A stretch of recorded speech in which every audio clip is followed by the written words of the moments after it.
am Dr. Amit Bhattacharya, and welcome to the second part of the lecture, which is on an overview of enzymology.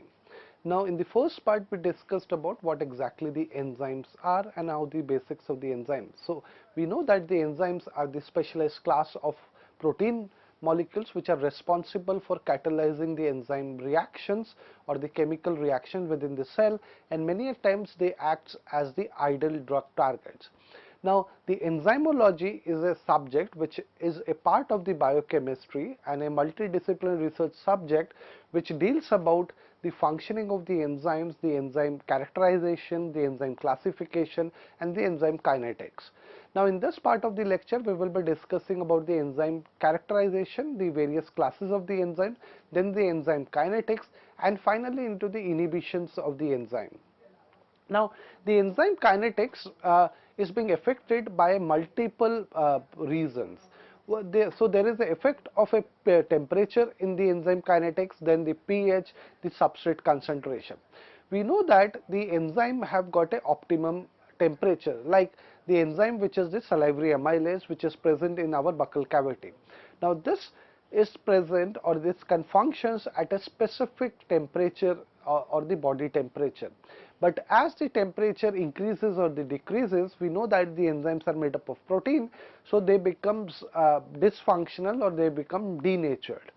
Now, the pH also plays a very important role, because there is an optimum pH functioning which is required for these enzymes, and beyond that or above or lower that pH, the enzyme won't function. So, there is an optimum pH, and the enzyme substrate, initially the enzyme concentration is dependent linearly on the rate of catalysis. So, as the rate of catalysis increases, the enzyme plus the substrate is formed, and finally it reaches a plateau or a saturation where all the enzymes are being attached to the substrates over there, or the enzyme substrate complex is formed over there.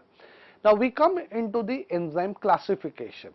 Now, the enzyme classification, the enzymes have been classified very systematically according to the difference between the reaction, substrate specificity, and the mechanism of action. So, we can see over there the EC is written, which is the enzyme classification over there, and they have been majorly classified into 6 classes over here. Now, the enzyme classification shows the number shows what class the enzymes comes into. So, the 6 important groups or the major classes are the oxidation reduction, transferases, hydrolases, lyases, isomerases, and ligases. We will come into each of them in a detailed way. Now, the first class is called as the oxidoreductases. So, oxidoreductases, as the name is suggesting, so these type of reaction, the enzymes are involved in the oxidation and the reduction over there. Example is the lactate dehydrogenase. Then comes the transferases, where there is a group transfer which happens over there. Then comes the hydrolases. So, hydrolases reactions, in this one the hydrolysis reactions occurs over there. The fourth one is called as a lyases. So, there is an addition or removal of the group to form the double bonds over there. Then comes the isomerases. So, isomerization reactions are involved in this particular enzyme. Then comes the ligases. So, the ligation of 2 substrates at the expense of a ATP hydrolysis takes place over there. So, these are the 6 major classes over there.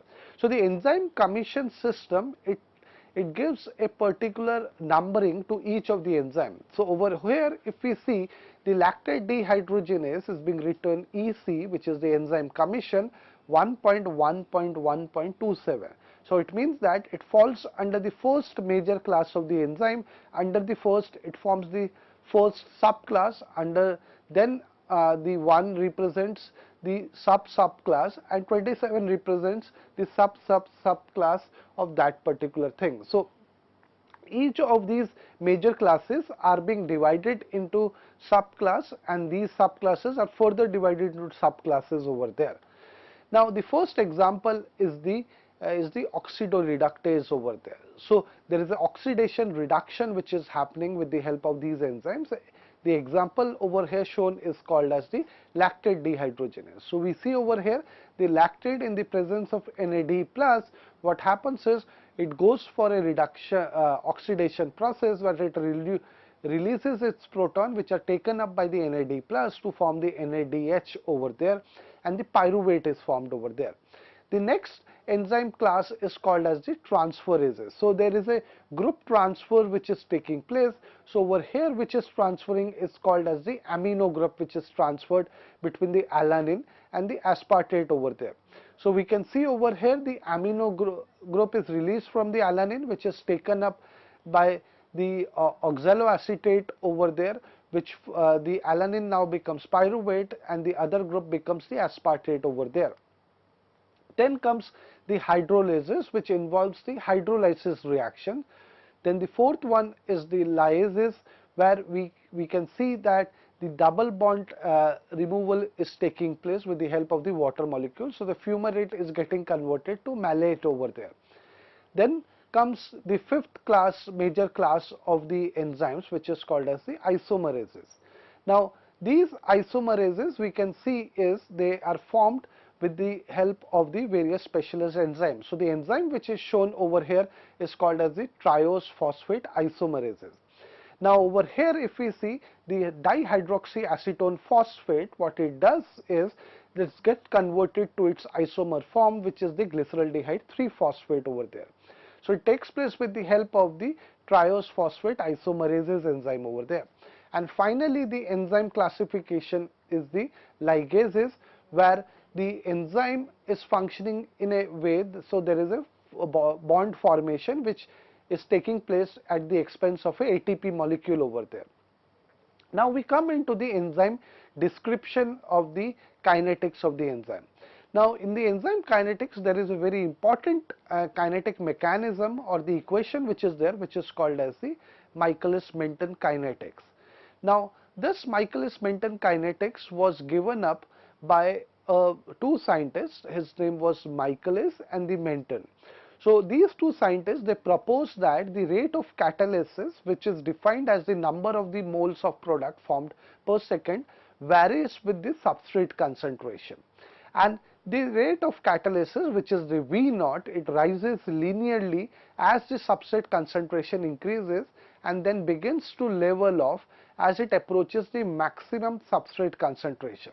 So they came up with a graph over here, which is called as the Michaelis-Menten plot over there.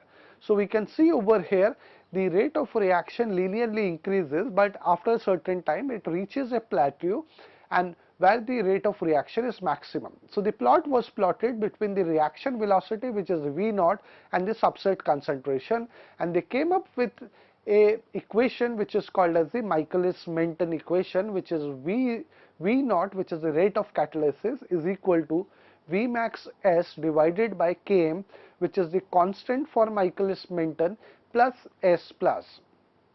Now the Michaelis-Menten constant Km can be also defined as it is the substrate concentration where the velocity is half maximum.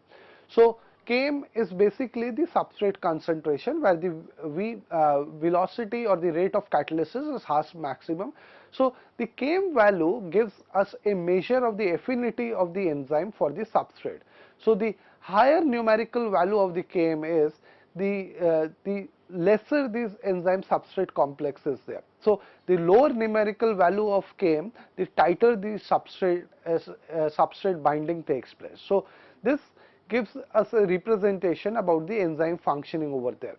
Now the way Km represents over here how the substrate is binding to the enzyme. So we can see over here some of the examples are given over here, which gives a value of the Km, the substrate, and the enzymes over there.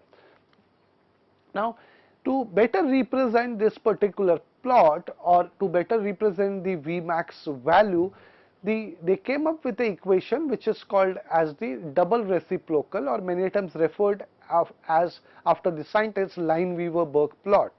Now in the Lineweaver-Burk plot, the Michaelis-Menten equation was reciprocated on both the sides.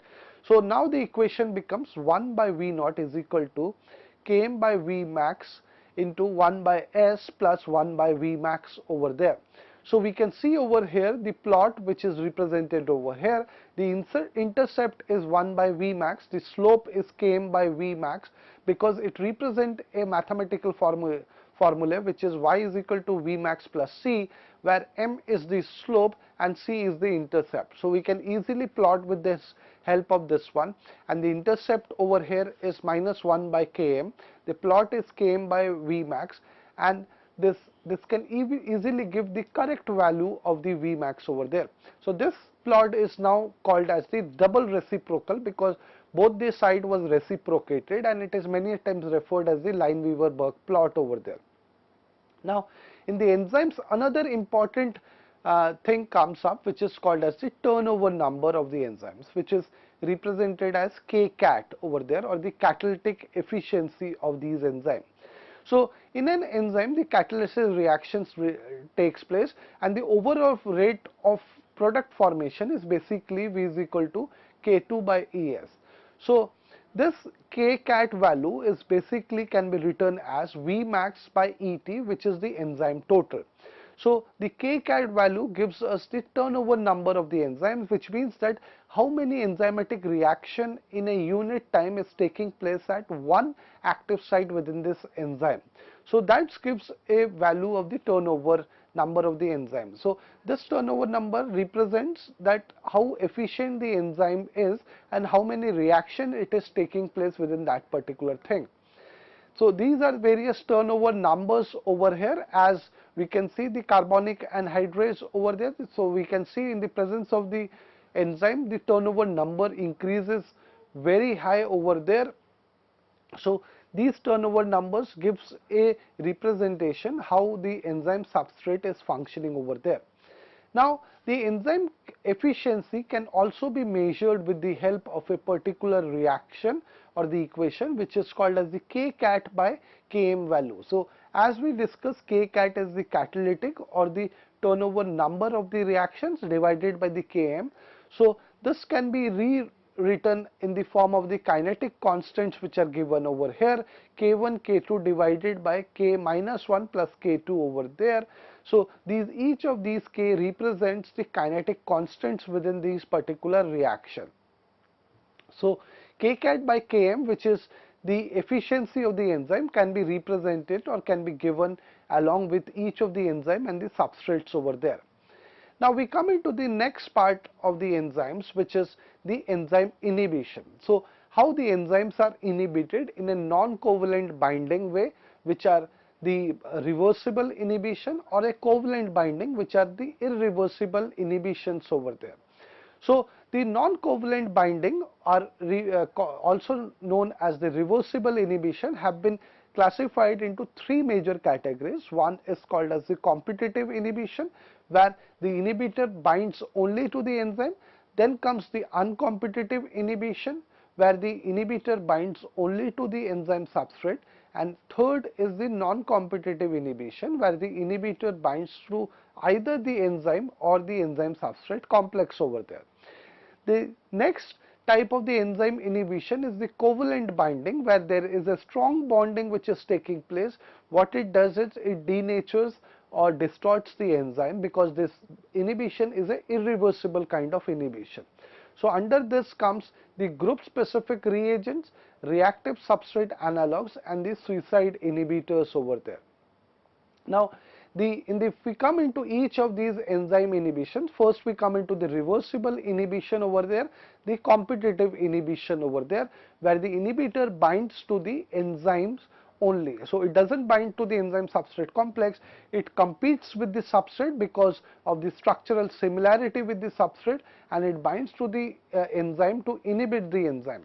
So we see the image over here. So we can see over here the red one is the inhibitor, which is a competitive inhibitor, which looks similar to the substrate over there. So it competes with the substrate to bind to the enzyme active site, thereby inhibiting the enzyme, and the enzyme inhibitor is forming over there.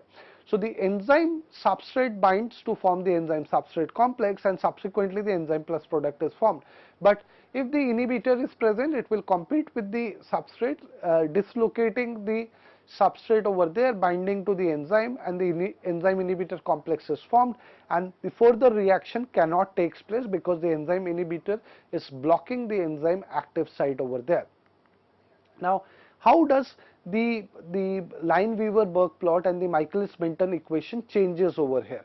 So it has been found that the Km value is raised in this particular inhibition step, while the Vmax remains the same over there. So we can see the left hand side image is the Michaelis-Menten plot, which is shown over there, how without a inhibitor and with the inhibitor the plot is changing, while on the right hand side is the double reciprocal or the Lineweaver plot, which is shown over there, how the no inhibitor presence plot is there, how it is changing to the in the presence of the competitive inhibitors over there. Now we come into a very interesting example of the competitive inhibition over there. This is an example of a drug which is used in certain types of cancer as well as treat certain kind of diseases like the rheumatoid arthritis. The drug name is called as the methotrexate. Now the methotrexate is a drug which inhibits one of the important enzymes which functions in the folate biosynthesis, which is called as the dihydrofolate reductase enzyme. So the dihydrofolate reductase enzyme or the DHFR enzyme, it participates in the tetrafolate synthesis over there. So folate plays a very essential role for the purine and the pyrimidine base synthesis. So the folate is not present, the purine pyrimidine bases won't be biosynthesized in a normal way. Now what this methotrexate does is it goes and inhibits this particular enzyme, especially in the cancer cells. Now as we see over here, the dihydrofolate and the methotrexate has got a similar kind of structure. So what it is doing is the methotrexate, it is competing with the normal substrate, which is the dihydrofolate, to bind to the enzyme, which is the DHFR. Now as this inhibitor is binding to the enzyme over there, this is blocking the binding of the substrate to the enzyme to the active site, thereby causing the stopping or the inhibition of the reactions over there. So the methotrexate functions in a competitive inhibition way in the cells, especially in the cancerous cells, blocking the formation of the purines and the pyrimidines through the folate biosynthesis process. Now the next one comes is the reversible inhibitions or the uncompetitive inhibitors. So in this particular thing, the inhibitor only binds to the enzyme substrate complex over there. So the enzyme binds to the substrate over there to form the enzyme substrate complex, and subsequently the inhibitor comes and binds to a specialized location within the enzyme substrate complex to form the ESI complex or the enzyme substrate inhibitor complex over there, and thus the enzymatic reaction is blocked or it cannot go further in this particular reaction. So this is in the case of the uncompetitive inhibition, because the inhibitor is not competing with the substrate over there. Now let's see how exactly the plots changes in these kind of reversible inhibition, which is the uncompetitive inhibition. So in this particular reaction process, the Km and the Vmax are lowered over there.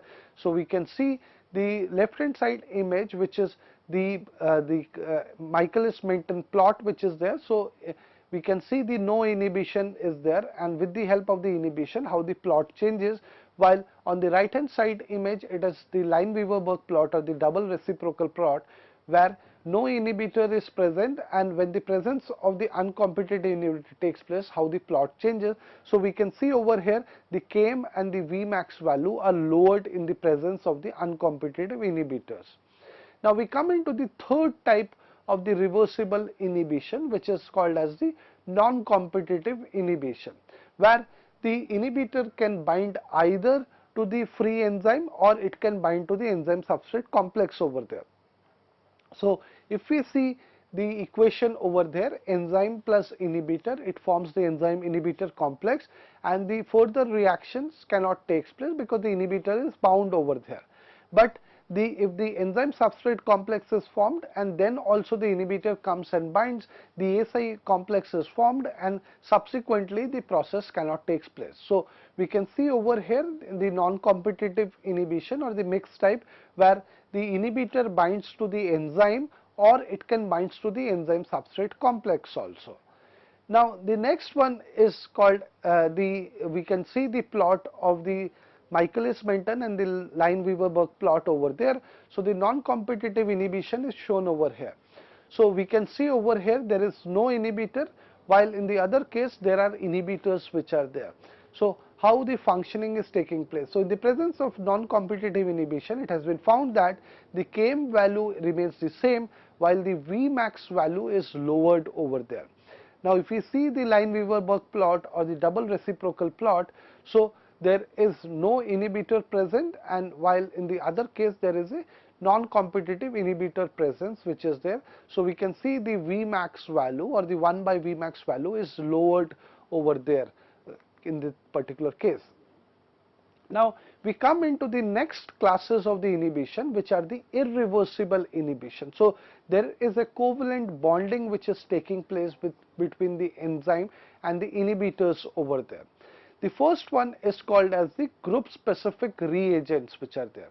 Now these group specific reagents, what they do is they react with the specific R group of the amino acids over there. So if we see over here the example of the DIPF which is shown over there, what it does is it inactivates the enzyme which is the acetylcholine esterases enzyme. Now we know that the acetylcholine esterases enzyme is a very important enzyme which plays an important role in the synaptic transmission. So it terminates the synaptic transmission over there. Now what it does is the DIPF, it inactivates this particular enzyme. So due to which many a times they are called as the nerve agents, or they belong to a group of compounds which are known as the nerve agent. So we can see because they inhibit this acetylcholine esterase enzyme, so there won't be any termination of the synaptic transmission and the transmission will go on. So we can see over here with the help of how the covalent bonding, this particular DIPF molecules is getting attached over there to the specific amino acid present within the active site of the enzyme, and how it is inhibiting these particular enzymes over there. So this is the first class of the irreversible inhibition, which is called as the group specific reagents over there. The next second example or the classes of the irreversible inhibition is the reactive substrate analogues over there. So many a times they are referred as the affinity labeled or molecules, or these molecules are having a similar structure to the substrate for the enzymes that are covalently modifying the enzyme active site over there.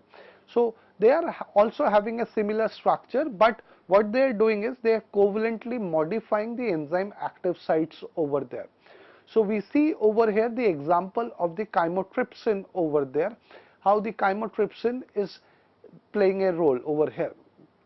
Now if we see over here the DPCK, which is an analog for the chymotrypsin substrate, what it does is it competes with the chymotrypsin because the structures are similar, and it binds to the enzyme over there, thereby irreversibly inhibiting the enzymes over there. So we can see over here how this particular molecule, which is called as the TPCK, which is an analog of the chymotrypsin, it binds and irreversibly inhibits the enzymes over there.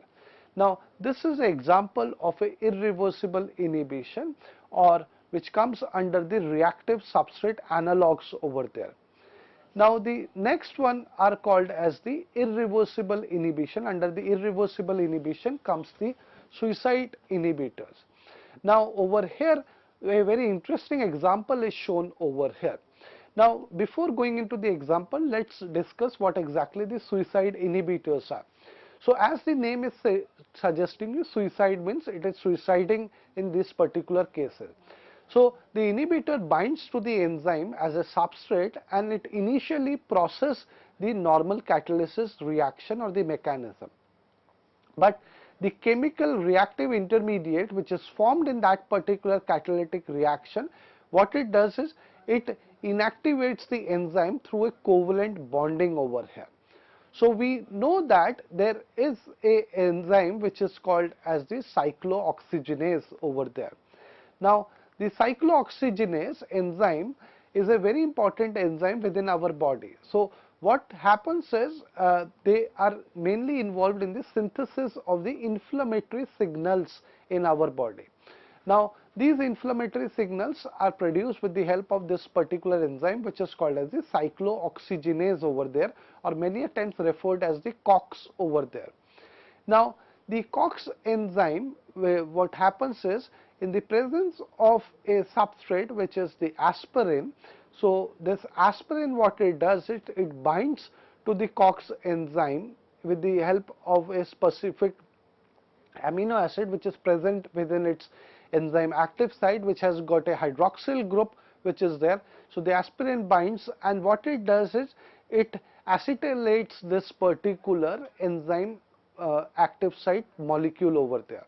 Now as the enzyme active site molecule is acetylate, it becomes a inactive COX enzyme. Earlier it was a active COX enzyme, but by the binding of the aspirin and further reaction, it acetylate and makes this particular enzyme as an inactive form over there. Now as this inactive acetylated form of the enzymes is formed, the salicylate is released over there.